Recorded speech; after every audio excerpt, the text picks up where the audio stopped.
भूतकाल सैकड़ों साल पहले देवगढ़ की हवेली को राजा विक्रम सिंह ने बनवाया था।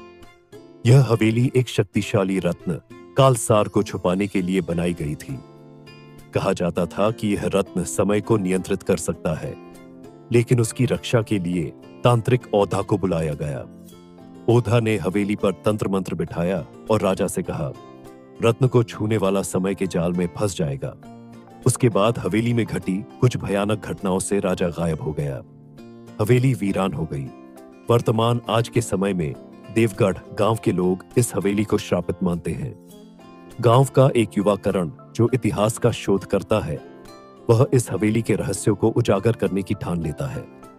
करण हवेली में दाखिल होता है और अचानक उसे अतीत के समय की आवाजें सुनाई देती हैं। ओधा, रत्न, समय का जाल। वह हवेली के तहखाने में एक दरवाजा खोजता है।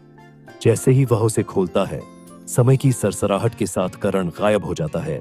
भविष्य वर्ष 2124 में धरती एक तकनीकी युग में बदल चुकी है, लेकिन हवेली अब भी वहीं खड़ी है।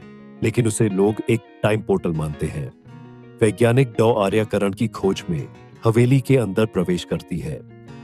वह एक पुराने कागजात में कालासार का रहस्य पढ़ती है। जैसे ही वह पोर्टल एक्टिवेट करती है, एक होलोग्राम दिखाई देता है। ओधा लौटेगा, समय का पहिया पूरा घूमेगा। तभी अचानक हवेली के अंदर समय का तूफान उठता है। मिथकीय समय वास्तव में ओधा कोई इंसान नहीं बल्कि काल रक्षक था। वह जो समय और कालसार की रक्षा करता था। हजारों साल पहले देवताओं ने उसे धरती पर भेजा था ताकि कोई भी मनुष्य समय की शक्ति का दुरुपयोग न कर सके। अब जब हवेली का रहस्य उजागर होने वाला है, ओधा फिर से प्रकट होता है। हवेली की दीवारें हिलने लगती हैं। करण और डॉ आर्या को समय की धारा में बहते हुए दिखता है। ओधा की गहरी आवाज गूंजती है। समय के साथ खिलवाड़ करने वाला खुद समय में खो जाता है।